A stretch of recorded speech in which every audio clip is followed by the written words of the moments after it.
بار رسول اکرم صلی الله علیه و سلم از جهاد برگشتند، با غنیمت بسیار و با غلبه برگشتند.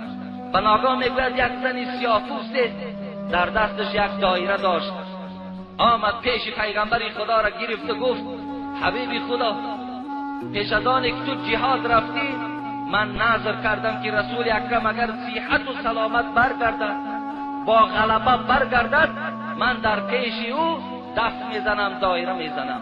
حبیب خدا اینه من نظر کردم. حبیب خدا گفتن بگذار مادر، گفتن دایره بزن. گفتن این سیاه‌پوست میگه دایره میزد در خانه پیغمبر خدا. این هنگام میگه علی در آمدن، این زن دایره را میزد. حضرت ابوبکر در آمدن، این زن همون دایره زنی را دوام داشت. حضرت عثمان در آمدن، این زن از دایره زنی باز ایستاد.